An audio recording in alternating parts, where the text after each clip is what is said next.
Just started the recording, Roxi or SpEdPAC Chair. You take over.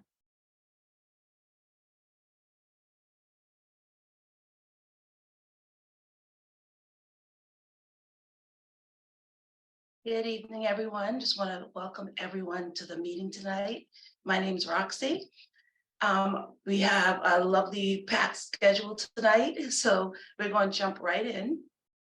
We will start with updates from the ReImagine school funding team. So they will just give an overview, a 5-minute overview, and allow some information about those who are interested in participating more. So I will turn it over to Stephen Ramirez, and he will share that information with you.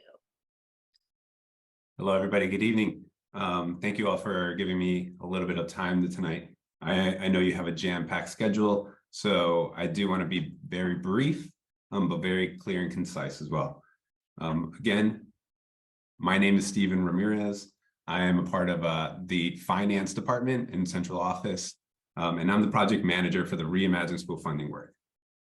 I have 2 colleagues also on the call. There are partners and consultants working with us, Cole Chilla and Lindsay Shanahan. There's someone on this call, but shout out to them. Right now, I am dropping 2 links into the chat, and I'm going to present 2 very quick slides that will help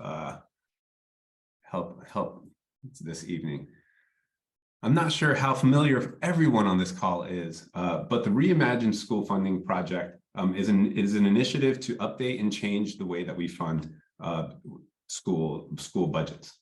This has been over 12-month, almost 18-month process, and is designed to bring students, family, community, and school leader voice to the center of the funding redesign process, so we can rethink together how our funding policy can better serve students. We have Roxi Harvey on our steering committee, and this presentation that was just delivered on Tuesday to the Citywide Parent Council is something that is a resource that I want to leave you all with that will give you a little bit of an update of the project and some of the work that has happened so far. I'm going to jump down to an important part of our work here, talking about our funding policy components and what we are talking about and how you can influence and impact the work that's coming out of this project. When we talk about funding policy, we think of funding allocations, right? Which is the math of how it is that certain allocations are made to school budgets. That's the first part of the funding component. The second part is this funding use policy. Should the funds, in this case, should there be flexibilities to use these dollar investments to either have a position or to have, or to use in another creative way? This is something that we're discussing, and we'd love your feedback. The last part, the budgeting process part, is really what I'm hoping to engage with you all beginning tonight, but not only tonight. We would love to understand and learn how it is that community members want to be more involved in their school's budgeting process. And so to do this, the second link in that chat is to a form that really starts, that will really try to express or at least capture some of this. The 2 questions that we have here are: have you participated in the school side council meetings or the budget process? Please describe the factors that enhance or limit your ability to participate in the budget process. And the second question is, what process could be created to ensure parents, families, and communities are authentically involved in the budget process annually? We'd love your input. These are for folks who prefer to write. This is a fantastic way. But we also have another option. If you click next, we'd love to collect some optional information with you. But if you are more willing to participate in one of our focus groups over the next month and during the month of May, we'd love for you to drop an email address that we can reach you, or a phone number, and we can contact you and set that up. Again, our goal here is to really use this as a launching point, and I really want to be respectful of the SpEdPAC's time. So I'll yield the floor back to Roxi in a moment. But again, there is contact information that I'm going to drop in the chat once again, and I'll make sure that the links are there. But I wonder if that's it. Roxy, any questions or maybe any comments as a member of the steering committee? Sure. Again, my name is Roxy. As a member of the steering committee, I will say that we are definitely leaning in and having the tough conversations around, as this is SpEdPAC, so our children have different abilities. And, that does cost money, and it costs schools more money. So we're looking at those hard conversations of how to really allocate funding so that schools can utilize it for the students who need it the most. So I encourage our families on this call and to share this information and to really join the focus groups. We have to have our voice there of how funding, enrollment, inclusion, busing, and all of it impacts our special ed students. So I just think it's such an important conversation to be part of. And I really strongly am encouraging everyone to fill out the survey that Stephen has shared in the chat and to really think about what that means for our special ed students to be able to go to a community school that would then have all the services that any child with any type of ability and needs should be able to go to, and how that school would get money that can service that student well, where the IEPs are actually being fulfilled, right? So that's why it's such a huge component. And I will say that I do think the group does a great job of really, we don't always agree, definitely, but really getting to hearing people's authentic voice. And I get from the experience that they are here to listen to our authentic voice. So before we can say nothing's going to change, we have to make sure we're saying what needs to change, and then we can see what happens. So I would say that. Thank you, Roxy. You're welcome. I see one note that okay, sorry. I'm sorry. One final note. I'm waiting translations to complete the translation of this form. So I hope to have that, and I will update that as soon as possible. So that is that. So we can work with anybody who does need some language translation there. But yes, want to be and just. Steve, you see, Kim has in the chat. She's asking, it would be helpful if you guys can. If yes, absolutely. So anything that you guys share with us, well, I can share with you, Roxy, and you can share with the rest of SpEdPAC as you see fit, the responses that come in. So. All right, sounds good. Well, thank you very much. We really appreciate you taking the time to be here tonight to share this information.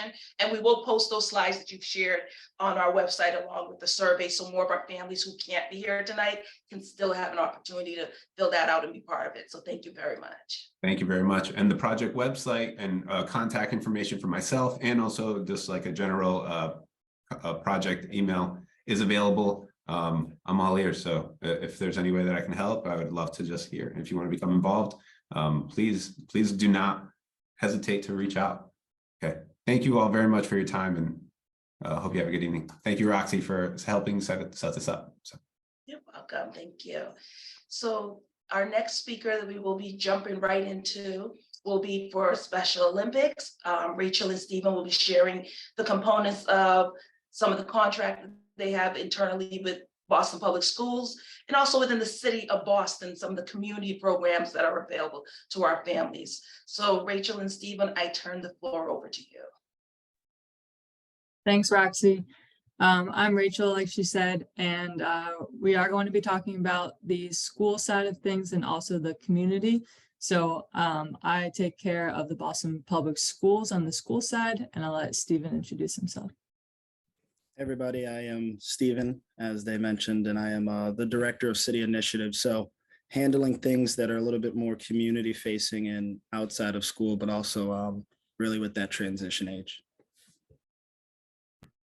Awesome. So we'll share our emails in the chat at the end as well. So don't worry if you miss some of the things on the slides. So like I said, I'll start us off with the school side. So Special Olympics does have an agreement with Boston Public Schools and a partnership, and we're trying to reach as many schools in Boston as possible to help spread inclusion. So our model is based on these three components of whole school engagement, really getting everybody involved and on the same page about inclusion, inclusive youth leadership, having our students be the leaders in their school community, and unified sports, which might be a basketball team that's unified, or unified PE, or something like that. And we believe that these three components together is what makes what we call a unified champion school. So this strategy has been tested all over America, all over the world for about 10 years. And this is some of the data that has come up.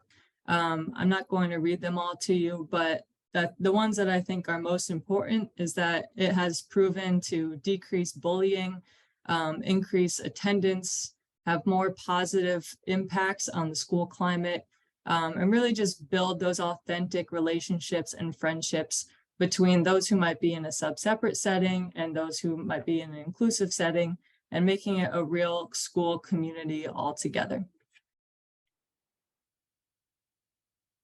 So these are the schools that are participating with Special Olympics right now.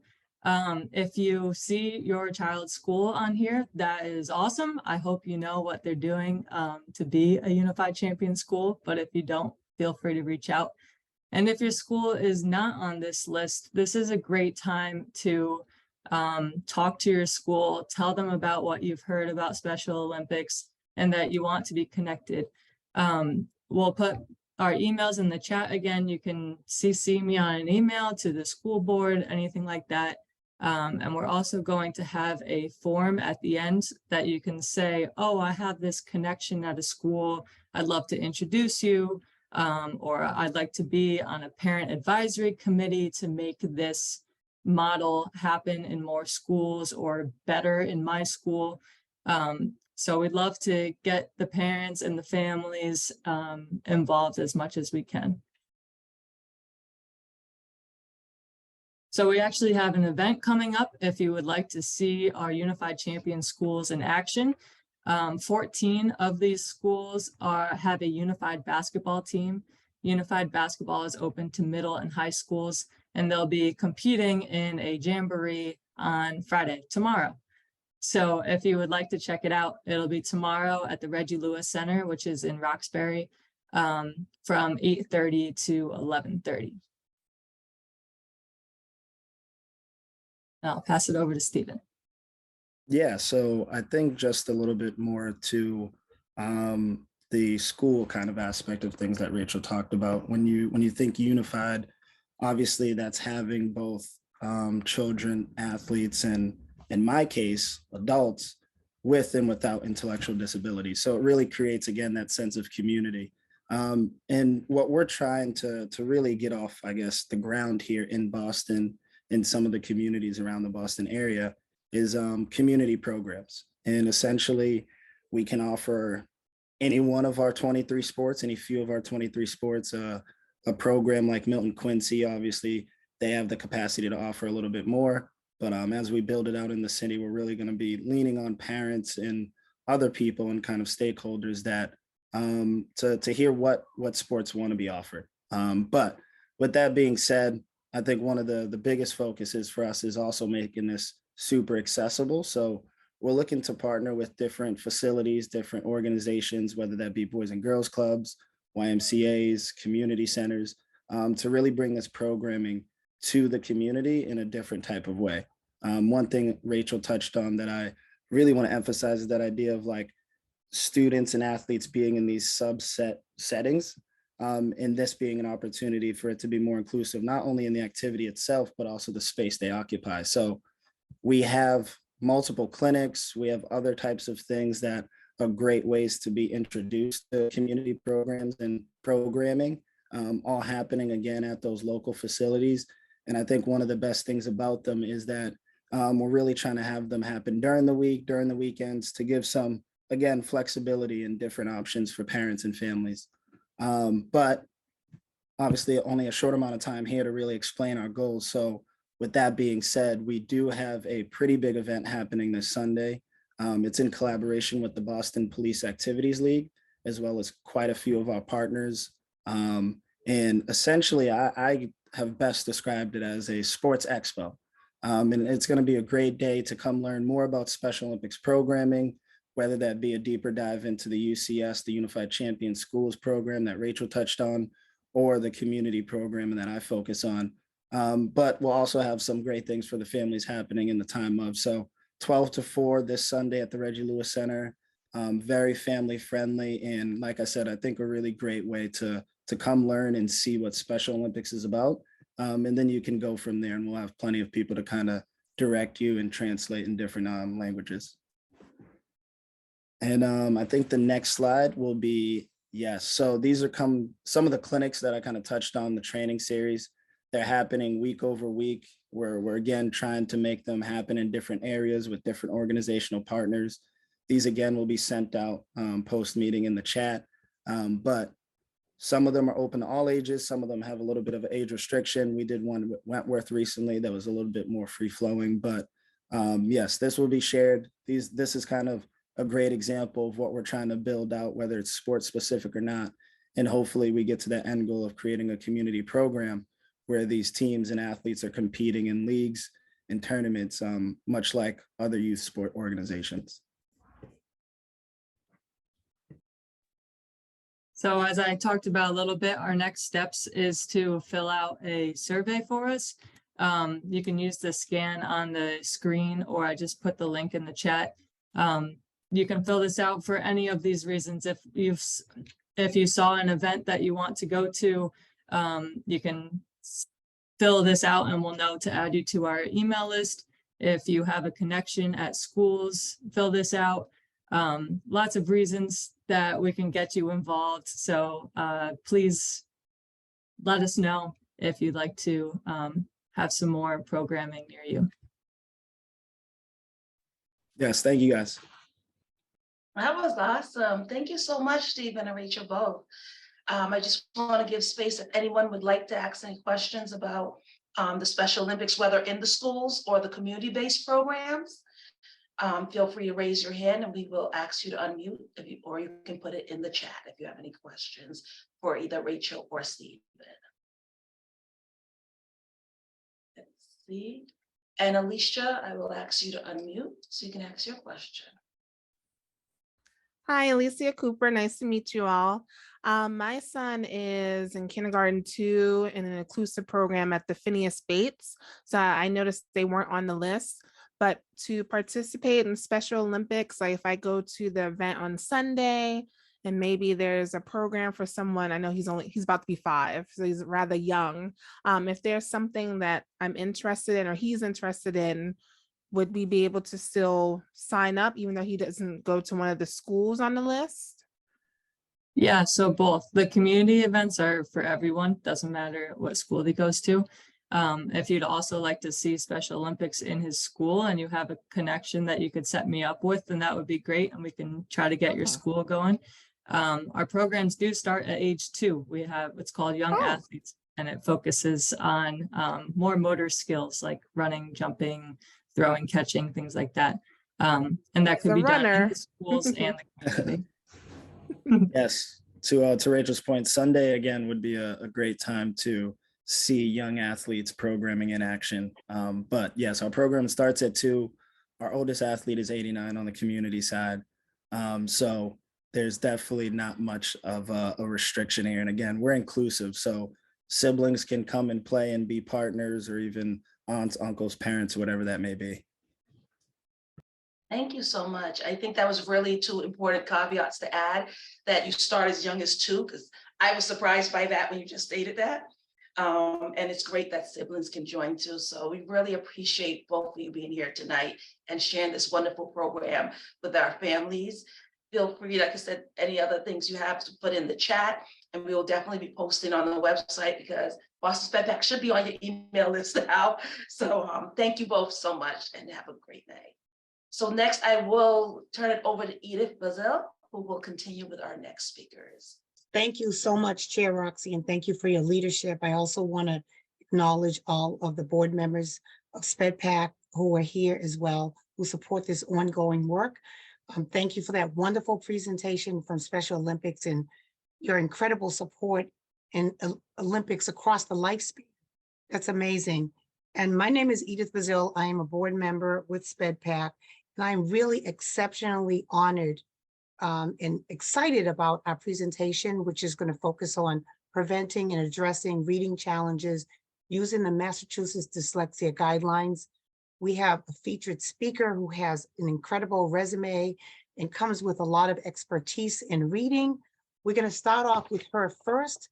She is currently working in BPS, and then we're going to follow her presentation with BPS staff who are going to talk about what reading supports look like right now in BPS. So we're doing it a little bit in reverse because we want to build your foundational awareness of the dyslexia guidelines and what they call for in terms of addressing the complexities of reading, as well as assessing and screening for dyslexia, but most importantly, how you as parents and families and caretakers can support children at home. So we'll start off with Leandra Elion's presentation, and then we'll follow with BPS.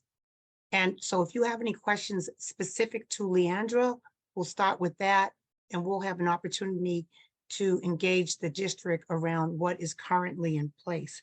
So a little bit about our featured speaker.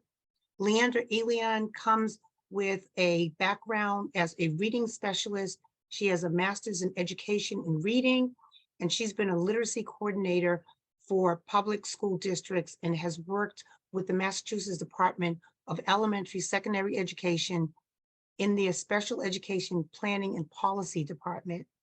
She also has worked with teachers and teacher interns at the college level, and she previously was at Brandeis University and is now at Tufts University. She is a lecturer in education and special education, and she is one of the lead authors of the recent Massachusetts Dyslexia Guidelines. She's taught graduate level courses on dyslexia and has coached teachers across the state, but also around the globe. So she really has a wide level of experience with educators globally. And she strongly is committed to the belief that literacy learning is a right for everyone. She also supports educators in evidence-based practices. So it is my honor and my extreme pleasure to present to you Leandra Elion. But one more thing I forgot to say, she is the founder and the president of Reading Circuit as well. So Leandra, I'm going to turn it over to you at this point. Well, thank you very much. As Edith said, my name is Leandra Elion, and it is really my pleasure to be here to talk with you. When I was invited to speak to this group, I was really very honored because, you know, I think there's a lot, we all have to be connected and help our students gain the literacy knowledge that we need. So I will go into my presentation in a second. I have some things that I will also share in the chat with you. I have a checklist, I have some documents. And also if you don't get them in the chat right away, I will definitely share them with everybody, with the committee, and they will post them on the website or make sure that you get them. The first thing, though, I will drop in the chat is just a link that you can actually get the copy of the Massachusetts Dyslexia Guidelines, which came out recently. So the guidelines are, you know, approximately 80 pages long. So we're not going to be able to get through everything in the guidelines tonight. My goal is to really talk to you more about the side of the guidelines that deals with the special education process. Identification of dyslexia and what should go into that. But before I launch into that, I really just want to emphasize that the guidelines were written so that it would be a way to implement screening very, very early on, so that we could identify students who may have the characteristics consistent with dyslexia. But screening on its own it's a helpful process, but it's only really helpful if it leads to some kind of intervention or some teaching. So a majority of the document, many chapters, talk about that whole process that was available to all students through what we call the MTSS system, the multi-tiered systems of support.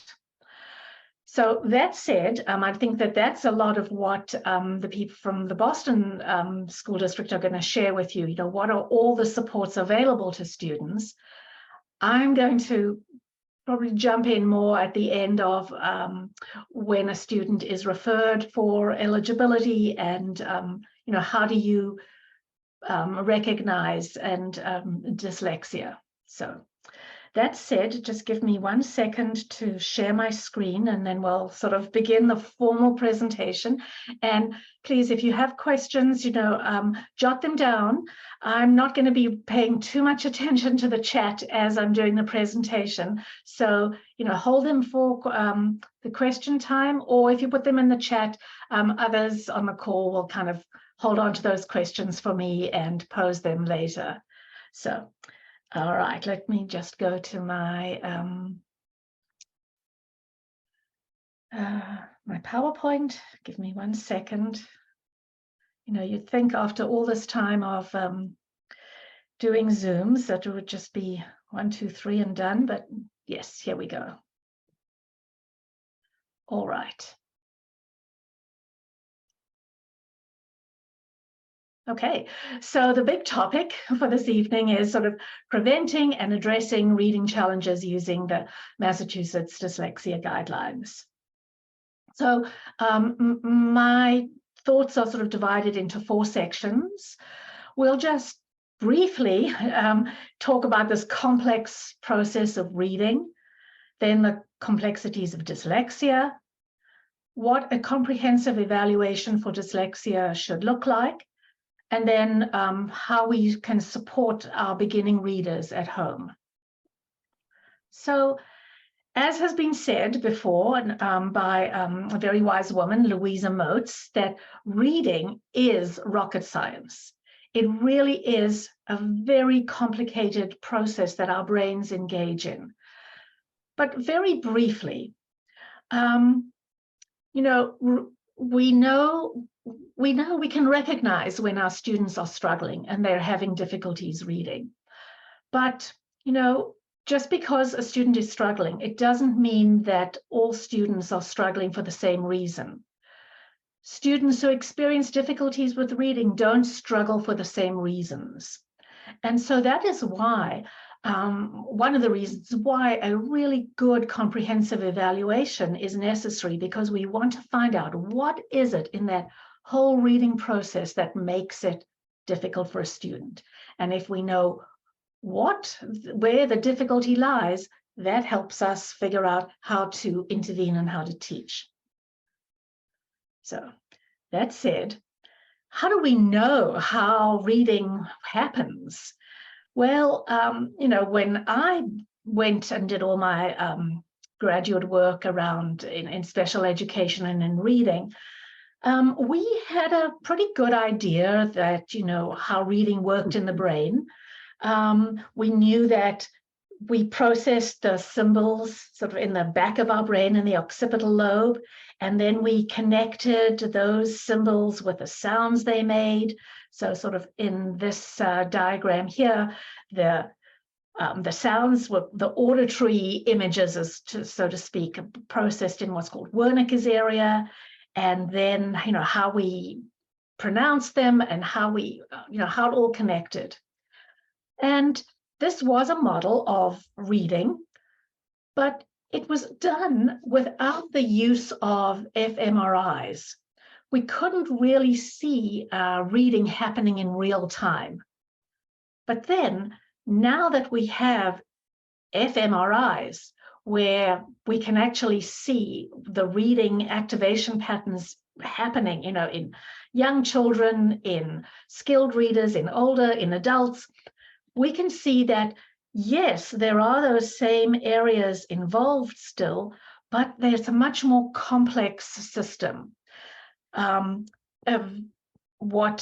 This is a diagram from a researcher called Stanislas de Heem, and he describes this sort of as this bushy network. And I think what's great about this diagram is it also shows us that it's not just a sort of linear pattern in our brain. So many areas of our brain are involved in reading. And the one area that I want to draw your attention to here, and I'll come back and talk about this, the importance of this area throughout the presentation, is this area, if you will see on the screen here in red, on the right-hand side diagram of the brain, and it's called the visual word form area. It's sort of in the bottom of the sort of the ventral area of the brain, and it's right between the occipital lobe and the temporal lobe. And this small little area plays a huge role. It's also called the brain's letterbox, because that's really that sort of way station, as it were, that those visual symbols, the visual inputs, have to go through the visual word form area for it to sort of recognize the shapes of the letters and to really lay down those pathways to connect the shape of the letter with the sound the letter makes. And this has had a profound influence on our understanding of how reading works in the brain, and even more importantly, how we can teach students to read. And what is the most efficient and effective way to teach reading? So when I talk a little later about some of the strategies that we have in place, just remember that one of the most efficient ways to build this reading circuit is for to make sure that all the information goes through this visual word form area, or the brain's letterbox. So now let's just jump to the intention of the Massachusetts guidelines. And the guidelines were really, you might be wondering, like, why did they come out now? What was behind all these guidelines? Because we've known that dyslexia exists for many, many years. Well, one of the reasons is that we have this much better understanding of the science of reading and of how the brain works, and how there can be sort of different, what they call sort of neural signatures, or sort of pathways or patterns of reading behavior, and that the brain of people who have dyslexia will process information in a particular way. And we can see this really early on. So the benefits of science and have influenced the production of the guidelines. And they were really, if you had to sum up in sort of two areas, it's to ensure that there's going to be equity for students, so that all students will benefit from the improved understanding and knowledge of how reading works. And so there will be improved outcomes for all our children, because as we know, the earlier we can start reading and have our students acquire those essential skills, the better it is. So the guidelines are based on two very important principles. One, as I said, is the science.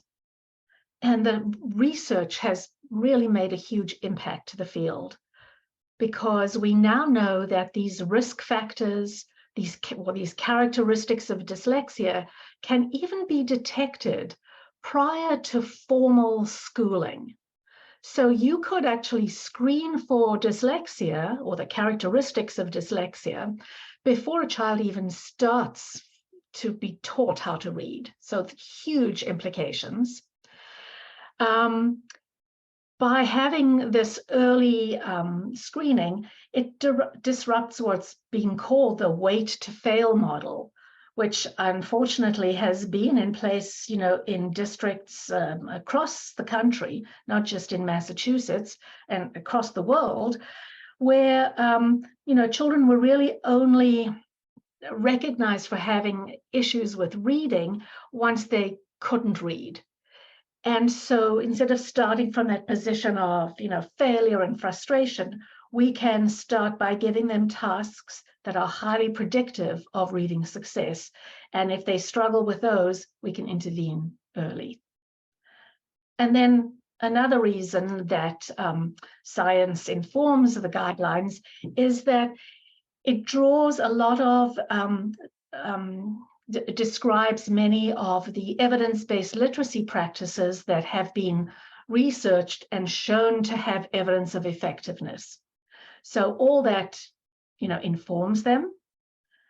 And then, as I said, the whole idea of equity is that we would have consistent practices across Massachusetts.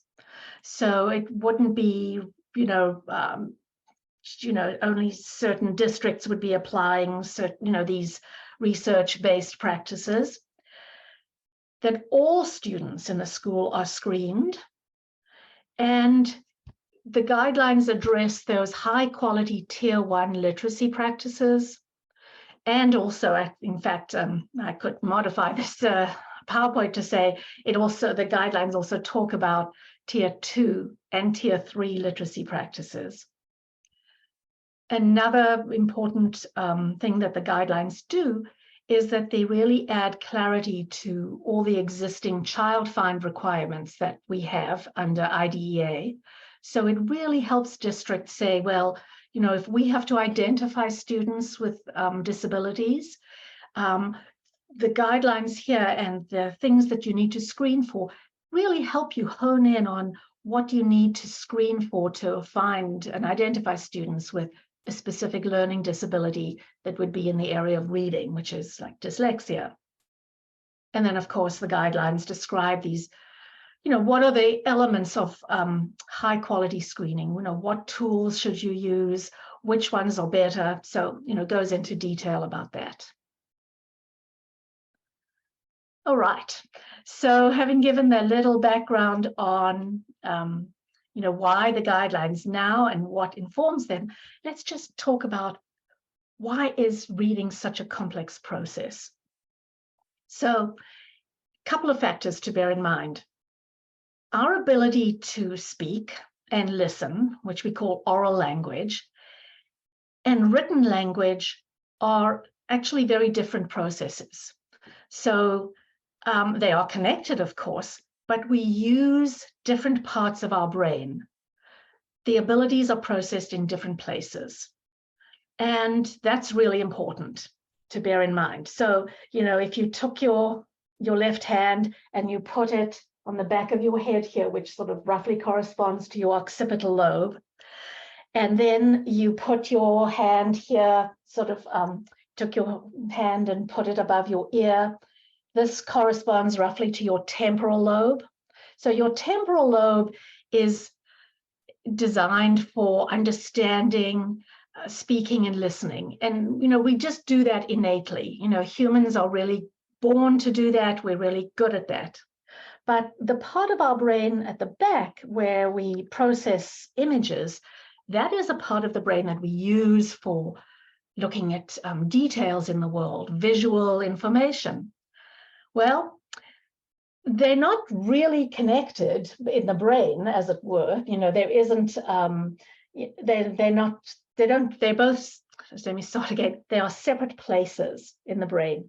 And when we teach reading, what we're actually doing is we are connecting the part that processes the spoken language with the part that is looking at the symbols. And that's what we do when we go to school. We have to be taught how to process written language, and we have to build this reading brain. And it is an amazing process, because really what we're really doing is we're taking our neurons And we are making sure that they make connections between our auditory areas, the part that, we are processing the sounds, with the things that we see. So in other words, we have to connect those two different areas in the brain to build what we call the reading circuit. But it's not just one, I might have one neuron here in front of me, but it's not just, one easy circuit that is built. There are so many aspects. We have to connect the letters we see to the sounds they make.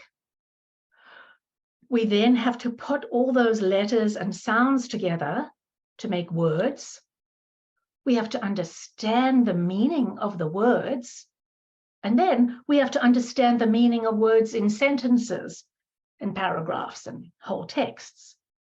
And all this has to occur very, very, very quickly. And how quickly? So if we take a look at this diagram here, this is a timeline of reading. And this timeline actually represents milliseconds.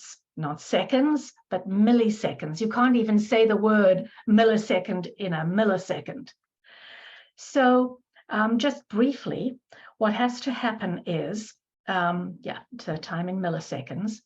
And I'm highlighted for you here, this visual word form area. So we see before the word appears, and immediately that occipital lobe, in the occipital lobe, an area lights up to recognize that there is a shape to be interpreted. And then at about 100 milliseconds, we start to analyze the feature of that. And then by 150 milliseconds, we've sent that information to the visual word form area, where it's really recognizing what the letter is, and it's going to start to relay it to the sound it makes and allow us to start making meaning from what we see. So 150 milliseconds is that visual word form area kicks in. We start, getting our executive and attention processes happen. Round about 300 milliseconds, we start matching up the sound and the meaning. And then this line here, yes, that I did highlight, it says the saccade begins. So our eye, that's sort of an eye movement, our eye has already moved on to the next chunk of information, but we're still using the next 300 milliseconds to fully process the meaning of the word. But the new word is already come into our vision and is being processed. So incredibly fast that all this has to happen. So with that said, to be able to read well, to build this incredible reading circuit, you need to have these 3 A's. And I borrowed this idea of the 3 A's from a woman called Jan Hasbrook, who's written many books. And one of her books, which I will put in the chat later, is called Conquering Dyslexia. It's really a very well-written, well-explained book on dyslexia. So I'll put that link in the chat later. As I will also put a link to this book, which is also an amazing book written by Stanislav Stehane. It's called Reading in the Brain.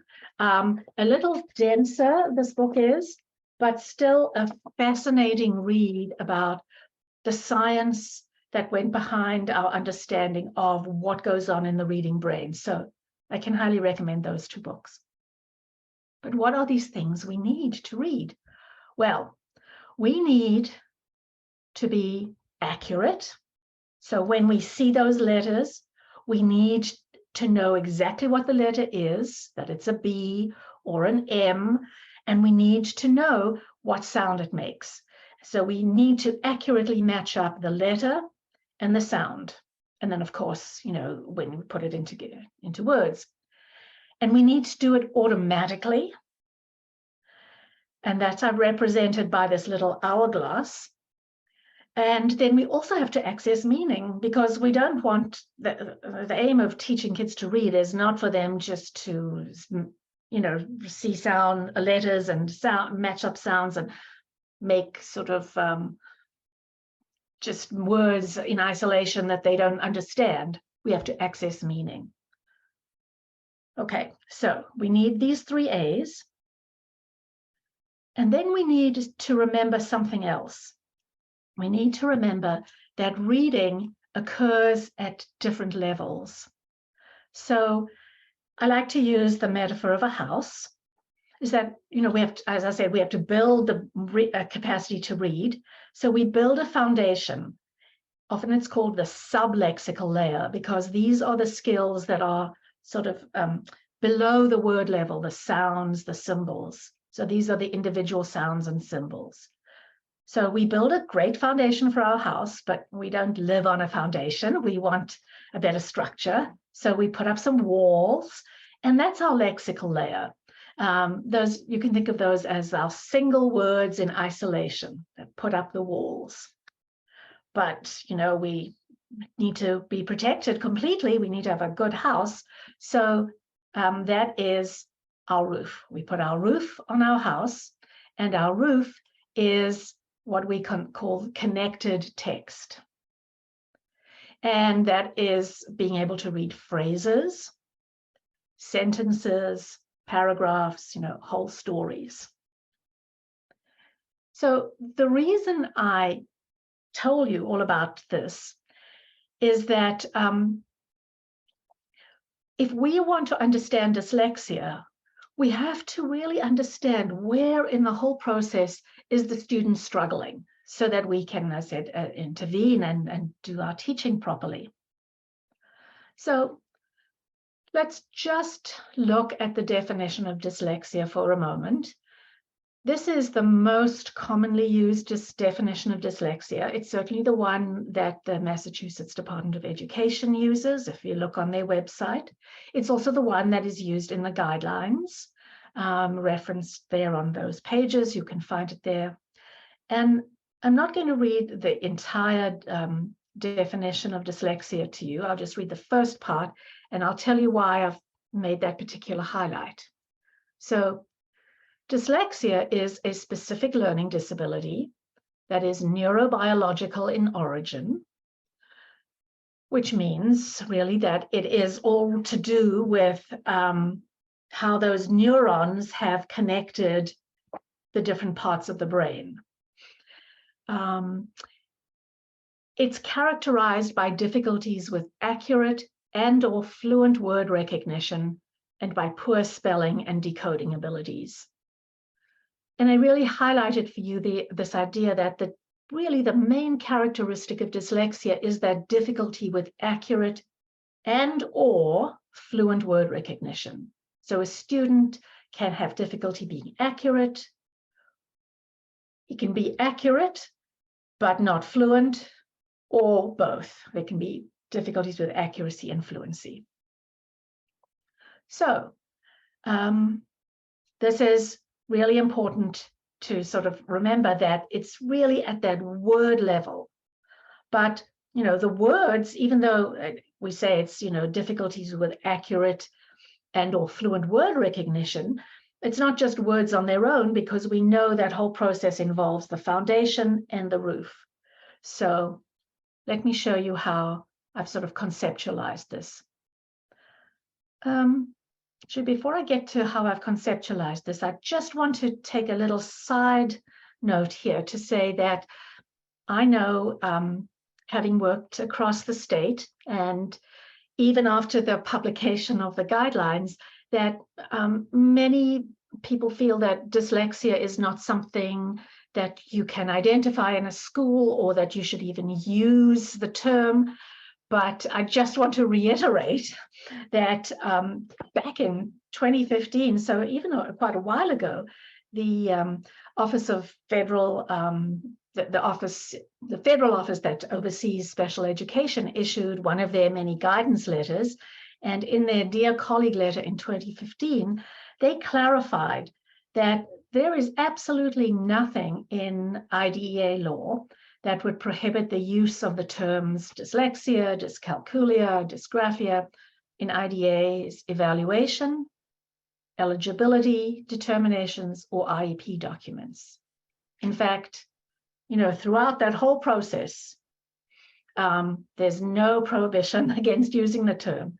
And they go on even further in the letter to say there could be situations where the child's parents and the professionals responsible for determining whether the child has the specific learning disability, they would find it really helpful to include information about that specific condition, whether it's dyslexia, dyscalculia, etc., in documenting how that condition relates to the child's whole eligibility. So just to know that, the term dyslexia can be used throughout that whole process. And in fact, it's very helpful because it is a specific learning disability. And so you want to have that level of specificity to show what is it? Oh, it is dyslexia. So we understand now what it is, and then we can move on to intervening. In fact, I say dyslexia, but there are actually subtypes of dyslexia. And the guidelines do a good job of explaining this. So there's the reference to the guidelines.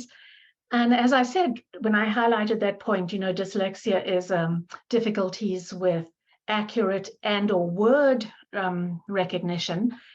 This kind of describes the subtypes. So if a student has really got trouble with that accuracy, it's going to be like a phonological subtype. If a student has difficulty with the fluent word recognition, that's going to be what is called the naming speed subtype. If a student has difficulties both, with accurate and fluent word recognition, that's what is called the double deficit subtype. So there are difficulties in both areas. So it's really important to recognize the importance of understanding where the difficulties lie so that we can intervene appropriately. And we'll only know that if we can have a really good comprehensive evaluation of dyslexia. So give me one moment to, I'm going to stop my screen share for well, actually, I could pop it in the chat. Let me see. Oh, I see I am going on a little longer. I see the time is running away from us, Edith. So I didn't notice that before. I got, I think, too impassioned. Just give me 1 second to share that, the list. Edith, what would you like me to do? Because I really will. I apologize to everybody for taking longer. So that's great. That's great, Leandra. And as you put the supports, the checklist in the chat, we have about 10 more minutes because we would like to have time for some questions. We already have a couple of questions, and also for the Office of Special Ed to talk about current supports and questions for them as well. Okay.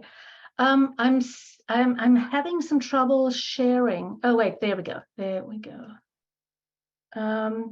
Yeah, I'm sorry. I am having trouble sharing that document, Edith.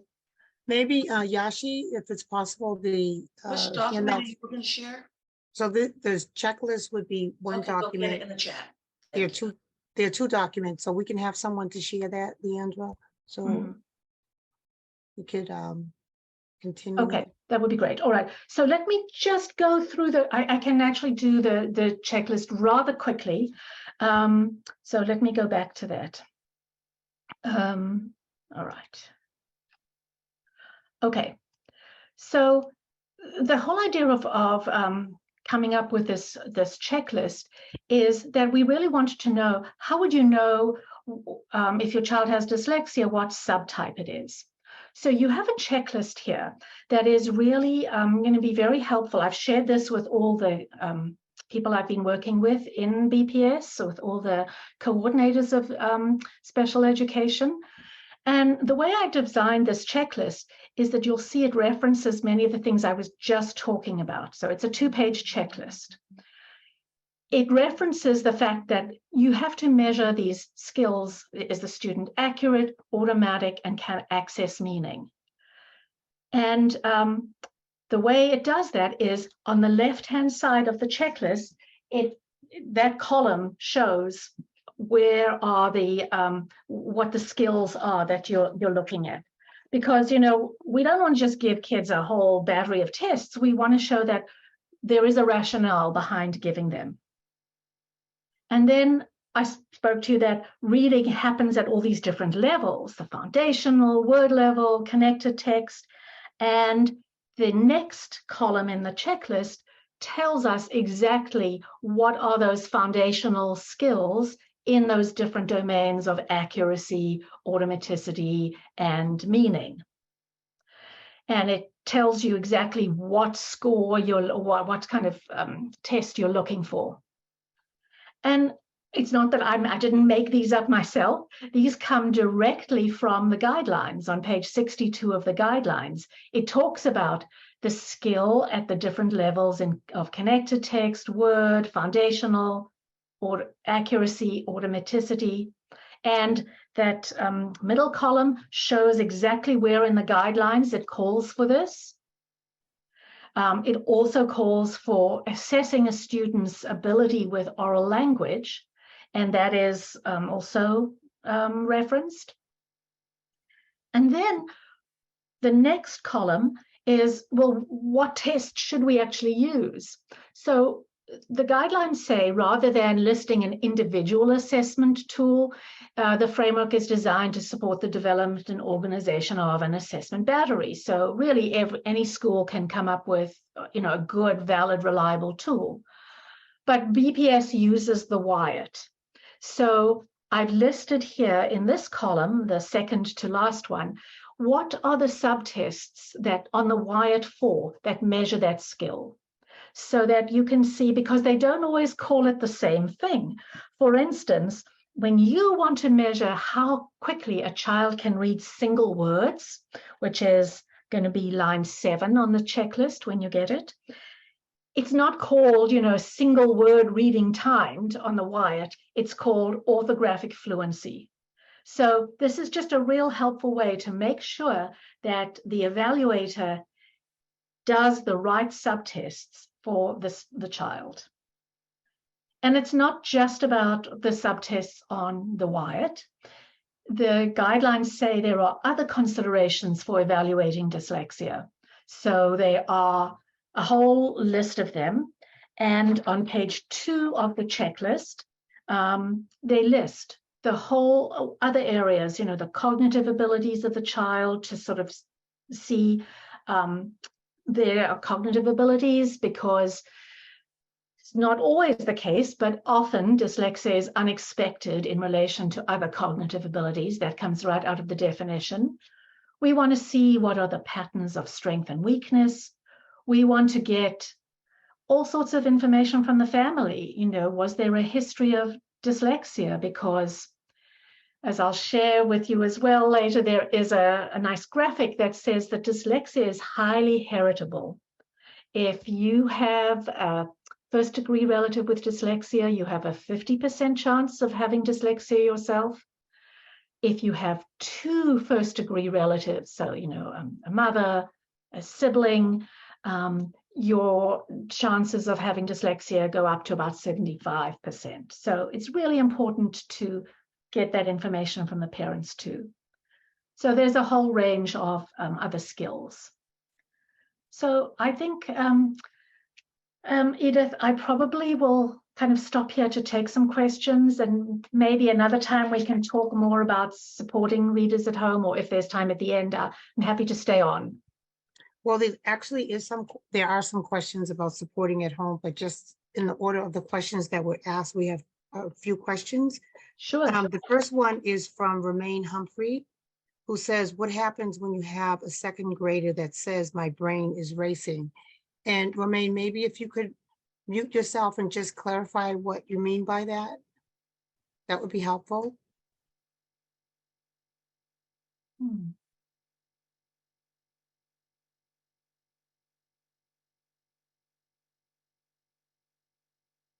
Romaine, are you there? What's the spelling on the name? So it's Rhomayne. Humphrey is the last name. If you're still, I just need a couple letters to ask them to unmute. Give me Sure. one. Okay. That wasn't the first question in the chat, but we'll start with that one. Unmute. Okay. Thank you. I'm here. Oh, I hi. I couldn't unmute myself. I kept trying. Okay. This is what I mean. Okay, I have a second grader. Goes to young achievers. And he's in class when he's doing, because he's supposed to be an inclusion class. When he's in class and he's doing certain things like reading and other things, he says his brain starts racing. Mm. What? You know what I mean? And when it comes to words, he don't always remember the words or even remember how to spell the word. And it could be a simple word. Mhm. Yeah. So, I'm going to sort of, not knowing exactly everything that's going on, I would just say it'd be a good idea to sort of check back on sort of evaluations or screening or assessments of like, what are his foundational skills in reading? Like, is it really like the sounds and the symbols and like also what we call phonemic awareness? Are those skills really intact? Because they form the basis of building up other skills. So I would suggest sort of looking at some of his foundational skills before we can really see, what's going on when he's trying to put those together to make the words and help him remember the words. So looking at some of the foundational skills, I think, would be helpful. thank you, Leandra, and thank you, Romaine, for that question. I know that BPS staff is answering some of the questions in the chat. Great. I do have a next question from Lisa Jean Graff, but Roxy, do you see one prior to that? Yes, the Got one, it. Couple in Spanish. so there was one that was prior to that. I did see the one in Spanish too. There was an individual that asked about their son having dyslexia and does not have dyslexia, but he's very low in reading and writing. They just mentioned that he's at a specialized school, the Horace Mann School for the Deaf and Hard of Hearing, and is very low in reading and writing. And how can they help him in that type of case?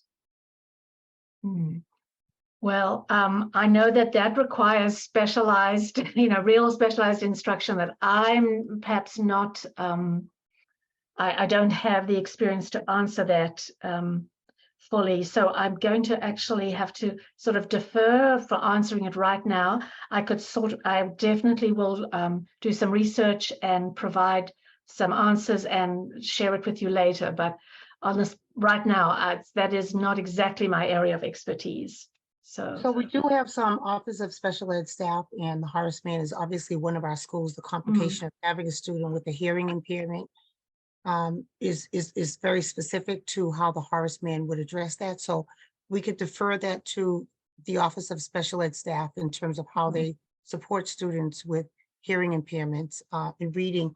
But the next question I have is from Lisa Jean Graff, who says, I'm wondering if hyperlexia can also be recognized in the brain. It occurs to me that sharing books with hyperlexic students early would be helpful too, especially since reading is the easiest way to teach language to hyperlexic children. So the students who have sort of that hyperlexia have are able to process the sounds and the symbols and put that information together really quickly.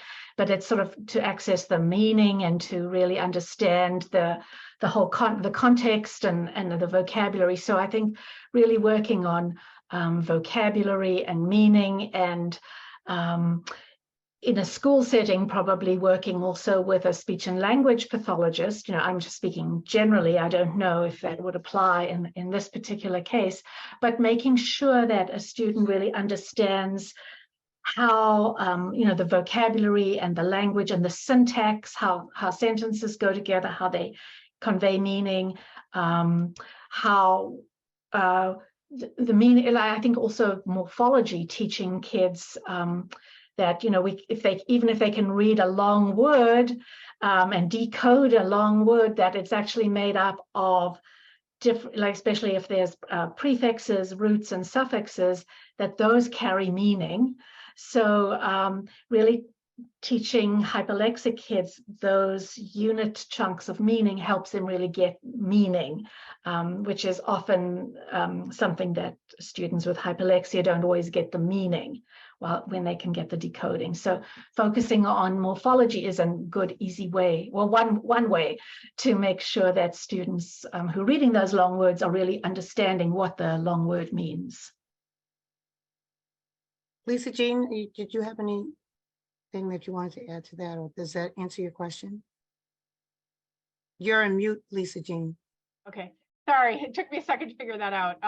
Yeah, I guess what I wanted to follow up on was my daughter, she's hyperlexic, and when she was young, like I would put a book in front of her and I would have the text, I'd follow the word to the text, and then there were the pictures of what I was reading to her. So she got the comprehension, and of course she could pick up the reading fine because she's hyperlexic, but she didn't have any comprehension issues. And because of that, I've been long wondering, like, is it something that other parents should be doing that have hyperlexic kids? Because, I know that it can be an issue for a lot of hyperlexic kids not to have the comprehension. So I was just curious if anyone's been doing studies and, just more information than my own personal family. I can also check on that too and follow up on hyperlexic. Yeah, I'll do that for you too. Great. And again, BPS staff is here and they can elaborate on some of these questions. Take one other question from Martha. How can one find books to help a child with dyslexia to support their reading? Are there any parent-friendly books that parents can read? And I know that you referenced two that you would put in the chat, so perhaps that's already a resource that you're going to provide. Well, so was this a book for parents to read, to learn more, or for a book? So this is, I've just put in the chat the book that I think is really great, very easy, just really helpful for parents, is the Jan Hasbrook book, and then here is the Stanislaus Dehaene book. But were you looking for books that you can read to your child, with your child, or for yourself? And that would be Martha. Martha didn't have a last name. So Martha, if you're still in, does that answer your question? If you're still in the Zoom room? So if you have recommendations to give for what to read to the child, or them, if you could give both, just because we won't have time for people to clarify all the questions. Oh, okay, all right. Okay. So I will just say that, and I think I noticed that somebody from BPS said that they send home decodable books, and I can't say strongly enough how important decodable books are for beginning readers, because you absolutely do not want kids guessing at books. So there are books that have been typically used where they're leveled books and they're very predictable books. So a child will start reading the book. I'll show you, sort of an example here. It says, look at the snow, and then it will be look at the hat. And hat is a very easily decodable word, hat, simple, closed, short vowels. But then the next one will be look at the buttons. And then that moves to like a two-syllable word. Even the word carrot is a much more difficult word to decode because that AR changes the sound. So what happens then is children start looking at the pictures to decode the word. And really what we're doing there is just to go back to what we said about the brain. When you are looking at the pictures, you are bypassing that visual word form area. You're giving up that opportunity to really map the letters and the sounds. So when you have a decodable book that is, do I have an example of a very simple decodable book that might just have things like, what does it say here? Pam has a big bag. It is a bag of mud. all those words are being words that have been taught and that the child can really decode and practice. And so those are the much better books for a child to practice with. Sometimes the school has these little black and white books. You know, that child might read the colored book in class and practice with the teacher, and then the little black and white books come home. And these are really great practice at home for parents to do.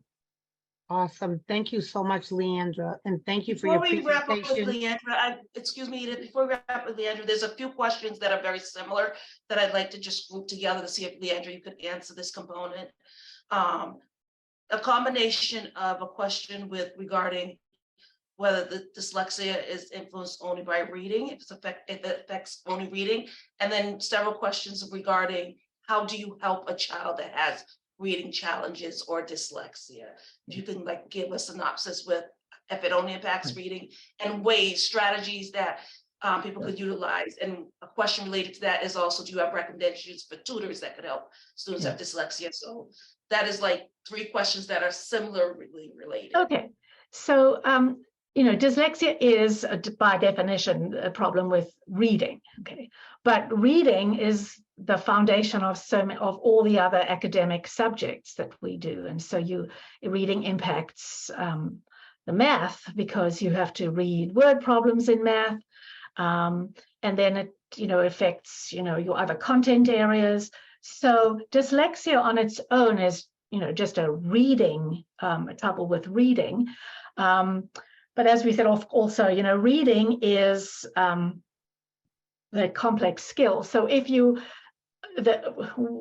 I didn't read the whole definition of dyslexia to you, but what it points out, and if you go to the guidelines or you look up the definition, it says that there are secondary consequences, which may include problems in reading comprehension and reduced reading experience that impedes the growth of vocabulary and background knowledge. So there's that, what we call the cascading effect of dyslexia. So it does impact all other academic subjects.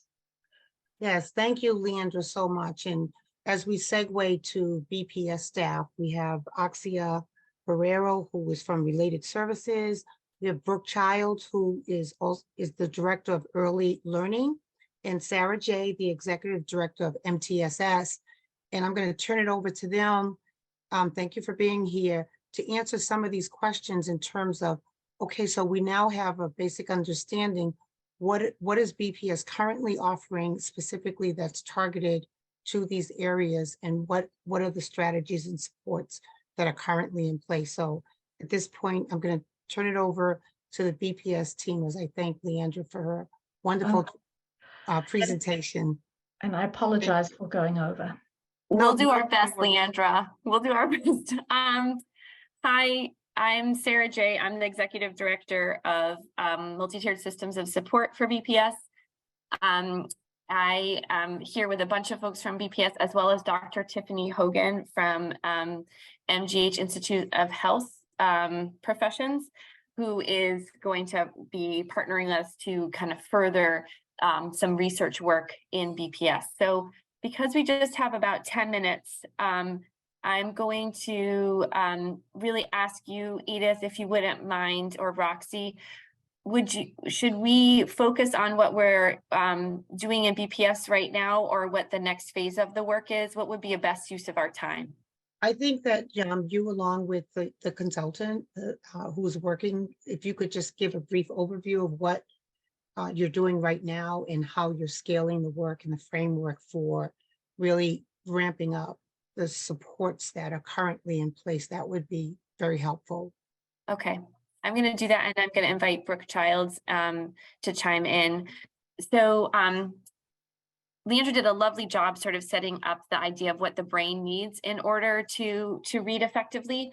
And what we're going to speak in with BPS is some of the ways that we have put into place systems and supports in order to ensure that students have access to the kind of learning the brain needs.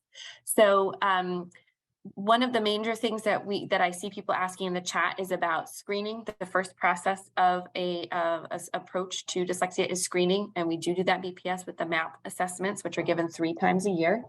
Subsequent to the MAP assessments, students receive a letter home, which you should receive via school messenger. And they should be received in the language of choice for that family. So if that has been a problem for you, I'm the only Sarah J in BPS, so you can email me and I will figure it out for you. Then after that screening process, teachers analyze the data and determine the next steps. I have placed a literacy flowchart in the chat, which is sort of BPS's version of that checklist that you saw, that school Sarah leaders. J, if you could just slow down a little bit for the Oh, interpreters. I that would know, be I'm great. sorry. Thank you. Thank you, Yashir, for putting my email in. Several folks on this call, Jessa Hearn, Chelsea Eunice, Mary Kate Heavey, are all members of the Dyslexia Working Group, and they are school-based practitioners who are doing this work in their classroom. And Chelsea Eunice, did I say you, Chelsea? And really what we're doing is having folks, and Denisa Lopez, yes. We are screening, analyzing the data, providing tiered interventions for 6 to 8 week cycles, and following up to see if those interventions are working, targeting the skills that Leandra spoke about. But my friends, all of this is only as effective as that tier 1 instruction that students are getting as part of their curriculum, which Brooke can speak more to. And that is just like the strong instruction in the function of language that students receive, the decodable texts, the language supports that allow us to build a solid foundation for this work to move on top of. And like, I'm going to pass it to Brooke to sort of say, like, if this is our MTSS system, what is the training, the professional development we're offering for teachers ongoing? Hopefully we'll have a few minutes for some of the teachers to weigh in on what they see in their schools. And then I'd like Dr. Hogan to say, like, how is she going to partner with us to deepen this work? How's that pacing? A little bit better? Okay. Brooke, do you want to go? Thank you, Sarah. Good evening, everyone. My name is Brooke. I'm also a BPS parent. My daughter is now in 3rd grade. My son is in pre-K. My wife and I are in the process of having our daughter evaluated in the BPS system. So I am here with you in wearing my multiple hats. And I hope that folks feel comfortable reaching out with any questions through Edith and Roxy and to us, and however it works, so that we can be available to answer all of your questions.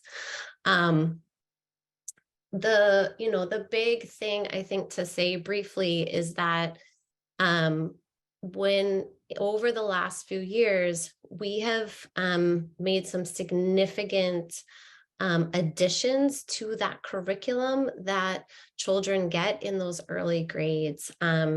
When my own daughter was in K2, when the pandemic hit, I said, wait a minute, this stuff that's being sent home, where's the systematic phonics? Let me make sure that my daughter is getting systematic phonics as the pandemic is hitting in March and coming home. And what we have done over the last really 4 years is a really intensive effort to make sure that all children in BPS pre-K through 2nd grade have access to really high quality, consistent phonemic awareness, which is just that listening to sounds, as well as to phonics, which is connecting those sounds to letters, right? And so I put in the chat earlier some of those curricular resources so that folks can see them. We have also added to BPS over the last several years decodable readers, which Leandra talked about. And so if you are a parent or a family member of a child in grades K2 through 2, you should be seeing decodable readers come home. And if you're not, ask your child's school because they are sent to every single BPS K2 through 2nd grade classroom.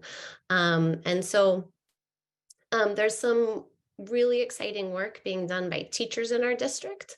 As part of this effort, we wanted to make sure that we weren't just providing these curricular materials and these assessments, but that teachers also had the training to use them well. And so all of our pre-K through second grade teachers in the district are going through a training called Letters. Maybe somebody can drop the link for Letters in the chat just so families know what that is from our BPS team. But that training makes sure that teachers actually understand the science of reading, similar to the presentation you just got from Leandra. This is 24-hour course where teachers go deep into learning. Well, it's really 48 hours if they do both parts of it, to make sure our teachers are equipped to give our kids what they deserve. And up to date, we've 620 BPS teachers have gone through this training, and we have about 200 more to go to reach all pre-K to 2 teachers. So those are some of the big updates for you guys.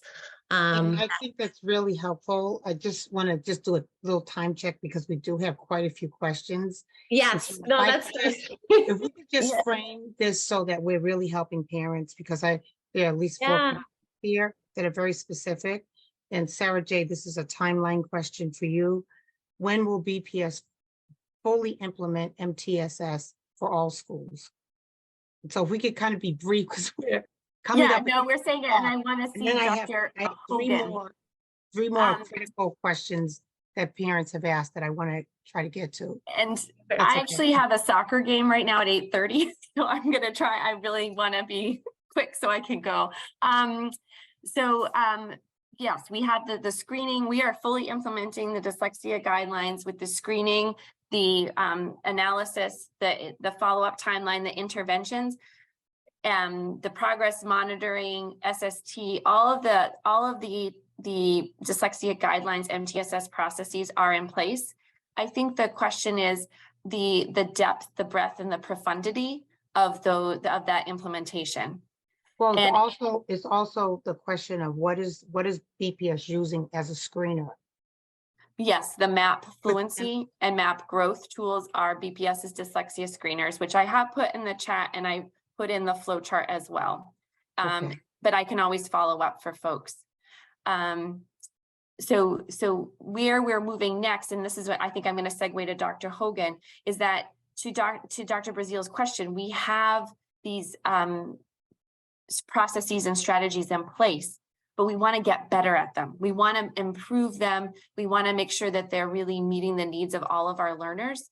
So we are partnering with MGH IHP in order to ensure that we're offering the best possible approaches and the most up-to-date research-based practices.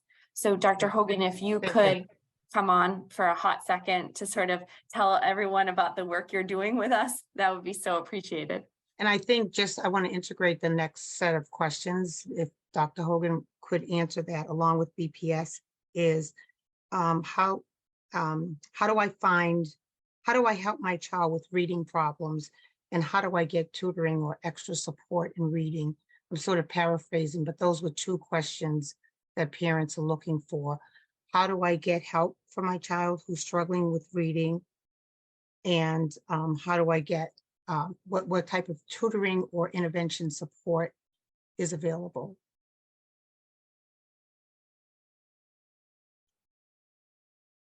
Should I respond to that quickly? Yeah, go ahead. I think so.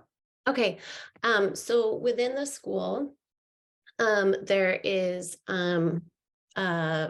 your school should have somebody who is trained in Orton-Gillingham methods, who can provide tier 2 supports or tier 3, and then go through a process if there actually is a deeper eval needed. But then the Mass Decoding Dyslexia has a great set of resources for tutoring outside of the district. But I would say first, hold your school accountable, right, to providing that support during the day. We have many, many, many trained teachers in BPS. So your first go-to is the school, right? And so And then if you see outside resources, Mass Decoding Dyslexia does have a great list of Orton Gillingham trained tutors in the area. So yeah, we can feel free to, if people have more questions about that later. I'm going to pass it on to you, Dr. Hogan. Hello. So I want to just kind of address the questions. Thank you, Dr. Hogan, so much for being here. We appreciate your expertise. Dr. Hogan is working in BPS as a consultant. And so the questions are, how do I get reading support? How can I help my child with reading problems? And yeah, if you could address that, that would be great. So I will turn my attention now to talk a bit about how I am supporting the BPS MTSS system and what an honor it is to work with the amazing professionals at BPS. So one thing we know is that there's a big science of reading, and that's something that you've heard about a lot already in the presentation. And we know a lot about the brain basis of science. We know how children acquire reading skills, but what we need to focus on more and more is the science of teaching reading. And the way we do that is to partner with schools and school personnel and parents to provide evidence-based equity-focused literacy instruction. So my role has been to come in and think through the process of how to best implement the evidence that we have in reading. And I've been doing this quite some time as an implementation scientist and reading expert. So I'll go over this very briefly. I think it'll address some of the questions, especially about the process. So in medicine, this is an often cited statistic that is quite depressing, and it shows that it takes about 15 years for less than 15% of efficacious research to make it in practice. So this means we know a lot about the science of how reading occurs, but getting it into practice is the difficult part. So we often call this the research to practice gap, but it also can be referred to as the practice to research gap, because research is often not matching the needs of what's happening in schools. And we know that the research that makes it into practice is research that's done in collaboration with school partners, and it matches the context of the school. So that's where implementation science comes in. And implementation science is its own scientific field that studies how we use the methods and strategies to facilitate getting evidence-based instruction and practice and research into regular use. And in this context, we're thinking about how to do that in schools. So it's really this idea of we're closing the gap between what we know and what we do. If you think about it, it's like this: the scientific findings are like the ingredient. If we're baking a cake, making the best use of our time and getting children who are meeting their full potential. We know that the science is the ingredients, but implementation science is how those ingredients are prepared, combined, and baked by the bakers. So I am excited to say that, BPS is really at the forefront of applying implementation science. And I have the honor of working with educators across the United States to think through what are the best ways to really implement in school systems and in the complexity of school systems to meet the needs of all of the children and representing all of the needs of children. And this is in line with the work I'm doing in other large school districts, including New York City. I'm on their Literacy Advisory Council. They're working in a similar way to thinking through what are the best approaches to MTSS, or multiple tier system of support, screening for all children, making sure that literacy is equitable for all of these children. And it's really an urgent matter. That's something I mean, I'm a parent of a child who has dyslexia and a researcher in that area as well. And I've worked in schools. It's a very urgent matter. So what we're doing with BPS is really starting on a strong foundation of a lot of changes that have been in place for the past several years and more. Another role I want to play is to get more federal funds directed towards Boston Public Schools, and also partnering to learn from others. So partnering Boston Public Schools with other schools in the United States who are tackling similar issues, and then helping the amazing professionals there to continue in their systemic and scientific process for improvement. And so even though it's an urgent matter, It's a marathon and a sprint at the same time. So it's going to take time to systematically work through the best ways to implement, but at the same time, there's a lot of work, and we will make sure to attend to getting these guidelines and attending to children's needs immediately. So it's an honor to work with them, and I'm excited to be a part of the amazing movements that are occurring at Boston Public Schools. Thank you so much, Dr. Hogan. I'm just going to check in with Chair Harvey in terms of, I know that we are over by about 6 minutes. And I just want to honor and respect the time of the interpreters to see if they are able to stay. I do see some questions in, so I'm just going to defer to Chair Harvey in terms of moving forward, if we should continue, or if we could take a few more minutes to take some questions. Yeah, I think you should take a few more questions. So if you have a question, if you could use either the raised hand function. Do we have any hands up right now? Or monitoring the chat, do we have some questions that we should take from the chat?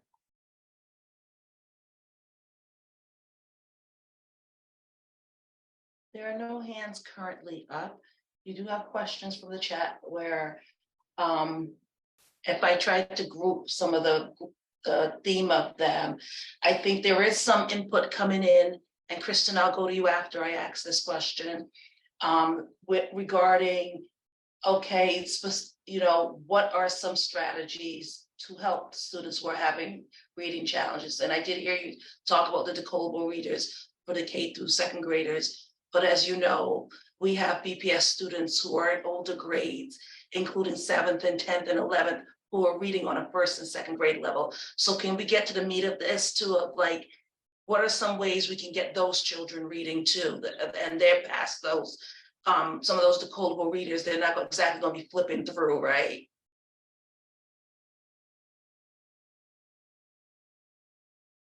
That's open for everyone. Brooke, are you unable to unmute? Okay. No, I'm sorry. I missed the last part of your question. You were saying, can you say again about the decodable readers? I said, I don't think if I'm in 9th and 10th grade, I'm not flipping through a decodable reader. Oh, right. Well, if you have an identified reading difficulty specifically in the area of word recognition, you might be using a decodable reader that's designed for older struggling readers. So those do exist, but you would have a very specific identified challenge in that area if you had one at that age level. Where they are for all students, to the point Leandra was talking about, that we're not doing this wait to fail model, but we are preventatively and proactively giving all students from early on what we know will also help children with dyslexia.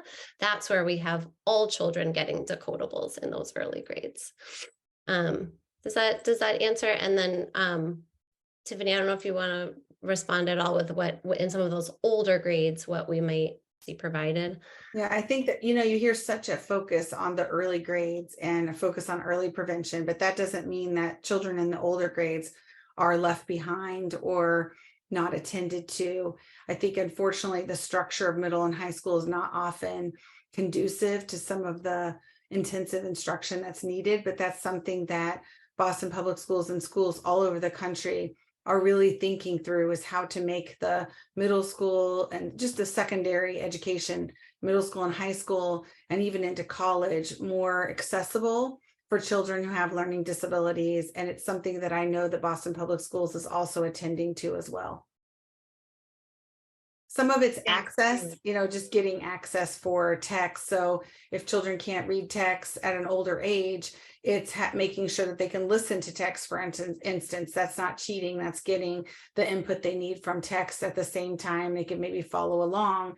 But it's really a kind of a dual approach of having to remediate, but also get children access to the text so they're not falling further and further behind. And I would say it's even 3 routes, because then there's a lot of social emotional support that's needed for children who have been struggling for some time, so that they can see the strengths that they have and not only focus on weaknesses. I agree, Dr. Hogan. And I know we're going to move to Christian with the hand raised, but we also do have some programs that are specialized for older readers, like Reading Horizons Elevate, which is like a research-based program that's specific to supporting students at the secondary level who are still building their foundational reading skills in a way that is, socially, emotionally appropriate, developmentally appropriate, et cetera. And that's being used across many of our schools. But I'll move to Christian's question. It's actually for me. Thank you so much. And it's not really a question more. Well, I guess it is a question. My name is Kim Matthews. My daughter's in Boston Public and she does have dyslexia. So there's been a lot of great information provided. I feel like it's been extremely fast. This is really why I did sit in on this call. I feel like there needs to be a deep dive on where Boston Public is with regards to dyslexia, especially given 1 in 5 children have it. Boston Public, as we all know, it's a big school system, and this is a big issue that really needs to get looked at. We know the mass guidelines have been there for a long time. I'd really like to have a deep dive on where we are in BPS, what are the steps that are being taken to get us there, how the teachers are getting trained, and how the guidelines are being implemented, and what the kind of the plans are for the future as well. So I don't know if that's possible, but that would be a big request that I would have as a next step to get more details on this, specifically just on dyslexia. And that's definitely the first goal that we have. I think one thing that I was not even understanding as a parent too, is that even though the guidelines have been out for a while, the schools don't get guidance on how to implement those guidelines. It's a lot like when a law comes out, but no one's enforcing it. And so I think that's something that unfortunately is a delay that can happen just in the process as laws are rolled out. But that aspect of the deep dive into what's happening, Sarah, Jay, and her team have been doing that for some time now and have so many documents and everything laid out. And now it's really the matter of how to convey that and how to get more input from on the ground about how that's being implemented. There's another question here from Andrea. When you say BPS is helping all children early on, how early on is BPS providing supports and interventions to students who have literacy risk profiles who are also younger than K2? And I think there was an early question, if you could answer, are there reading specialists who are trained and certified in all schools, and when will that happen? And how is that being rolled out? Go ahead. Well, you just answered the early childhood one. Why don't you do that? And then I'll take the reading interventionist one. Sure. And we have a K2 teacher here in the Zoom, Jess Ahern. And then in all of our pre-Ks now, we've updated our curriculum in our pre-K. You may have also heard of something called the focus curriculum. That curriculum has gotten sort of a big facelift this year. It's gotten some pretty significant changes that you'll see this next school year, to make sure that we're really aligned with everything we've talked about tonight. And one of the big things is an addition of a program called Haggerty that we started in our pre-Ks 2 years ago. And then we also do screen for, we have a universal literacy screener in our pre-Ks, both in UPK classrooms and in BPS. So those community-based programs and in our BPS classrooms. Yeah, go ahead, Sarah. And as Brooke said, we're really working to ensure not only trained, but certified folks in every school. And I think Edith asked a question about I think I want to be really clear here that schools have had folks with these certifications, but most of the time they were serving students who had already been identified with an IEP, right? But what is exciting is that now we have a cadre of reading interventionists. Denisa is one who has been so lovely about answering questions in the chat, bilingual reading interventionist who is providing what we call non-categorical supports, meaning supports to students who are showing reading challenges but have not yet been identified. And this is a big push for all of us, and so an important point of why we keep talking about this dyslexia screening and pre-referral process, because a lot of these reading needs and appropriate instruction can be provided prior to the IEP. we can be doing ongoing support earlier. And so that's really where we're investing a lot of time and resources. As Brooke has mentioned, the letters training, that teachers understand the science of reading, as Leandra had shared with you, that they have the MAP screening tools, that they have the core phonics screen, and PAST, which is a phonemic awareness assessment. They have the tools, and then they have the curriculum and the supports to actually implement these well to serve your students. Again, the addition of, we're looking for 20 in the coming year, and then more in the following year, of a cadre of highly skilled reading interventionists who can be deployed at schools in order to meet the needs of students prior to an IEP, is really the next phase of this work. And it's really exciting to be able to start to meet the needs of students in that way. And so we're going to wrap it up because we are 15 minutes over. Thank you, Edith. I want to thank all of the presenters for this information. I'm sorry that we didn't get to every single question. For those questions that are outstanding, we will be passing that on to the Office of Special Ed to get those answers to you.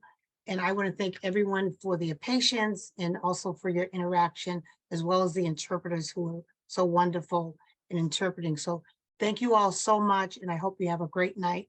And we'll see you next time.